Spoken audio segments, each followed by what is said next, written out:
Hello everyone. Today we'll be learning all about the wrong and the right ways to do O&M technique. This is my assistant Alex. Say hello, Alex. Hello. Great. Let's begin.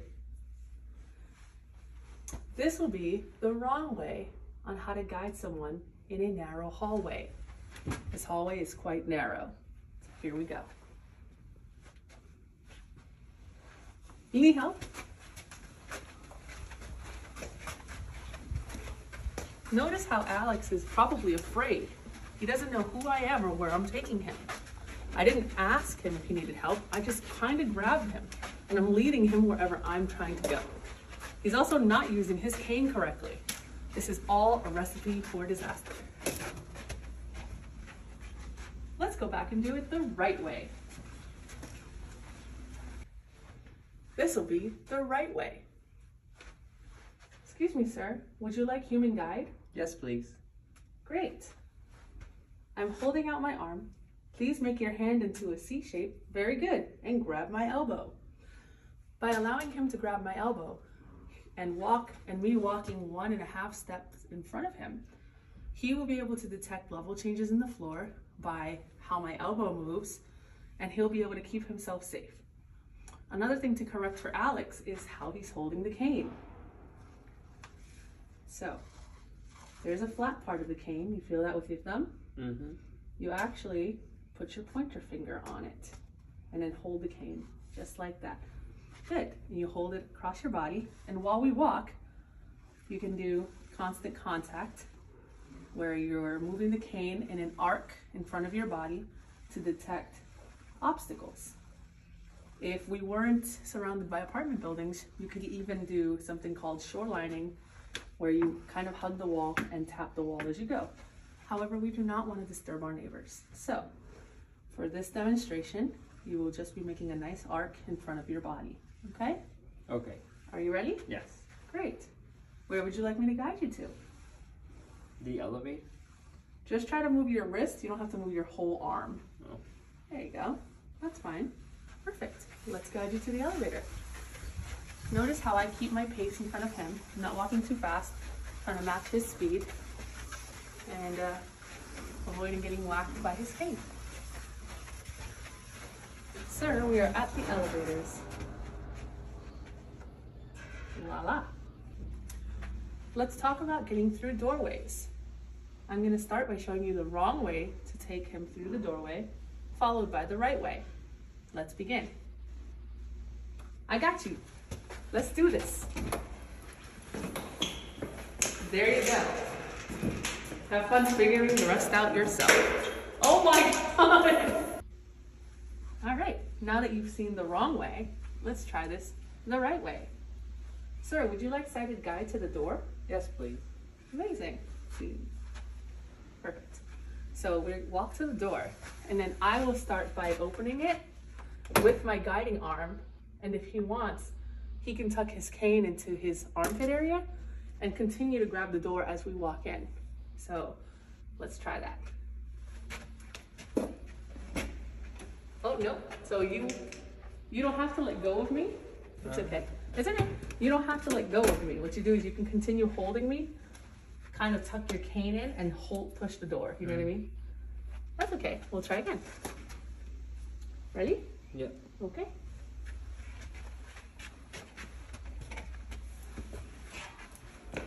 Great. Amazing. That's how we get through a door. The wrong way to navigate someone through a crowd is to go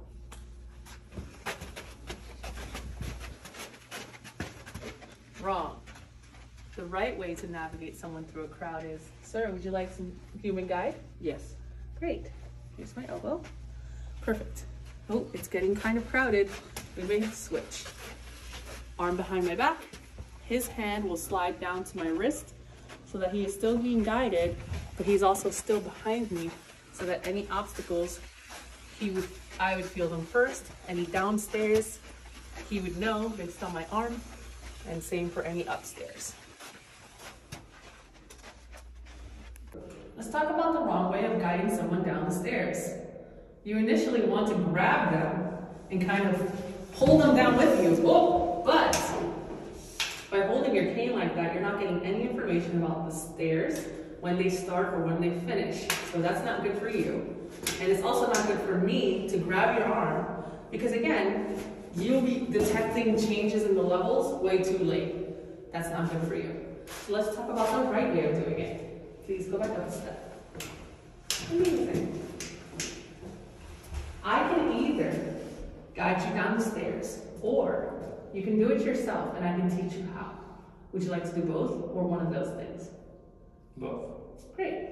So I can guide you the same way. You would hold my elbow and you would kind of hold your cane the way I taught you with your pointer on the flat part.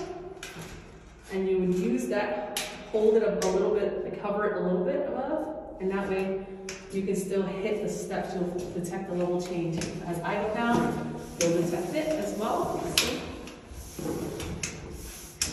Right.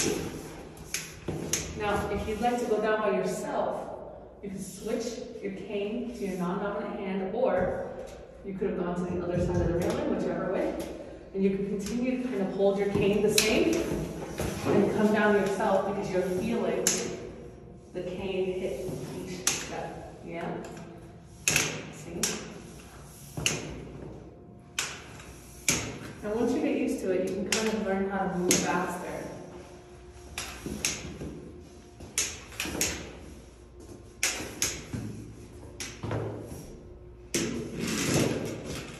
And you felt like how the cane slid at the bottom, kind of indicating there was no more stairs. So that's how you go down. Let's talk about the improper ways of going up. How do you think an improper way of me bringing you up the stairs would be? I don't know. Probably if I just dragged you, right? That's not good for anybody. But if you want to go up yourself, you would hold the cane out a little bit in front of you and kind of let it smack the stair ahead of you.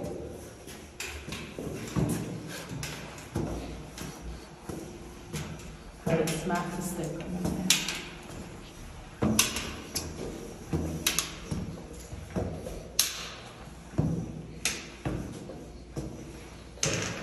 See, and once your cane hits that open space, you know you're at the top. Good. You know you're at the top of the staircase. There's an emergency happening. Woo, woo, woo, woo. We need to get out of the building. Okay. Quickly. All right.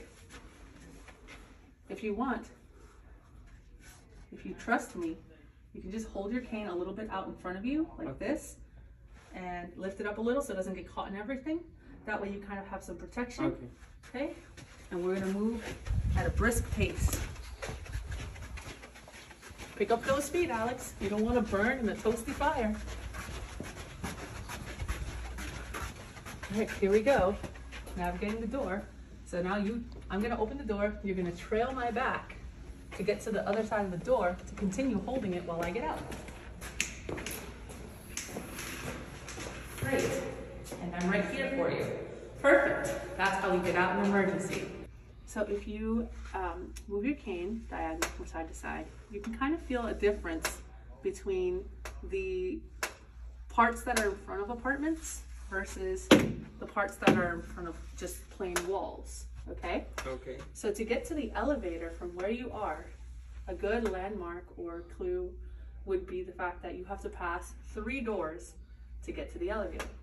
So as you tap your cane against the wall, just do once, because this arc is way too far out for you. Just try to keep it like this. That's a good arc for you. You're not that tall. So tap, and when you pass the 3rd door, you'll notice the change in where the wall is placed, and that's how you'll know you'll be by an elevator. So if you think you're confident, let's try it. So that's apartment 1. Good. And that's how you know that's the wall, because of the sound it makes. The arc is still a little too wide.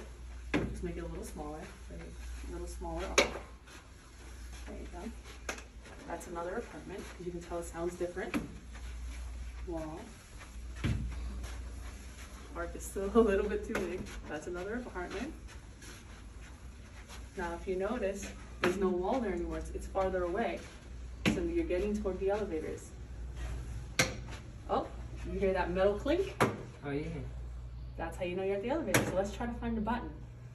Buttons are usually next to the elevator doors. So if you could feel around, if you'd like, you just trail your hand along the wall. So that feels like a door, right? See? Great job. And by using trailing and shorelining, which is you standing by the wall, and constant contact, you were able to figure out how to get from your apartment to the elevators. Do you feel like that technique helped you? Yes, it did a lot. Do you feel like you'd be able to use this technique outside as well to help you find landmarks and stores and places while you travel? Yeah, I think so.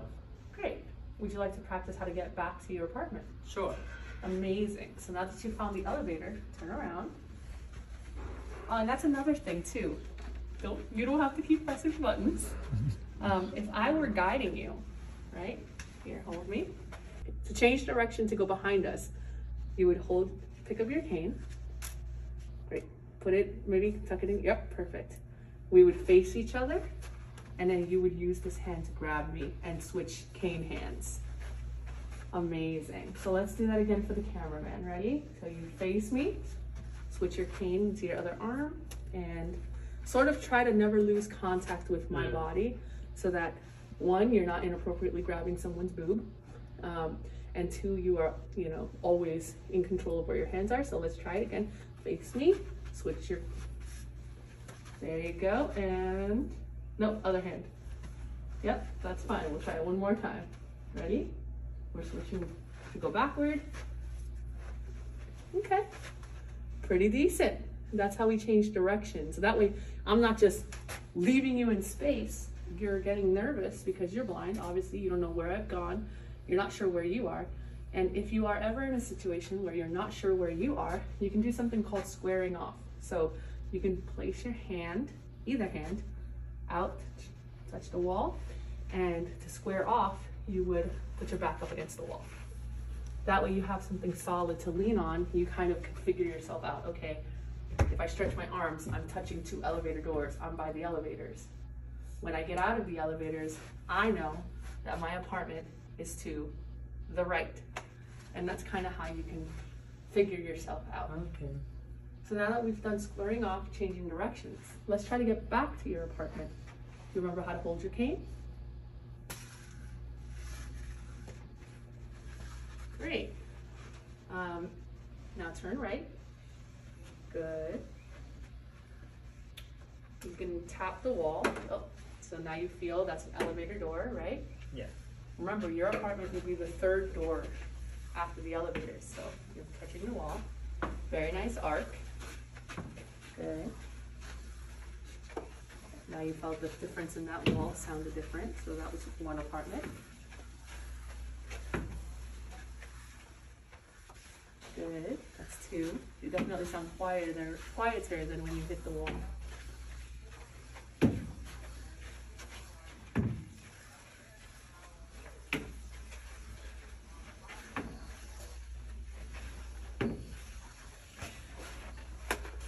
Good. If you want, you can use some trailing to figure out that that's your door. And we even put a little piece of Velcro right under your bell so that you can feel that that's your door. Great job.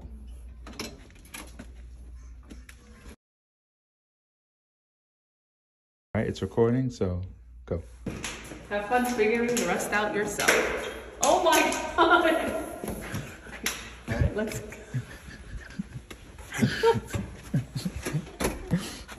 That's how we get through a door. Did you fart? No. Go. Let's talk about the wrong way to go downstairs. That's terrible. Lose the race. Okay.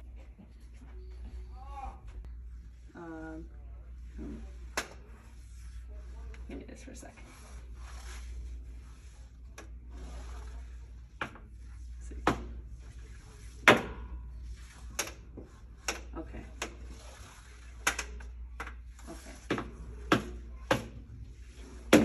Okay, so Kyle. Oh, Kyle. Alright. Really quick. Alright. Hello, Alex. Hello. Perfect. Oh, scoot over. Sorry. Oh, mine. Sorry.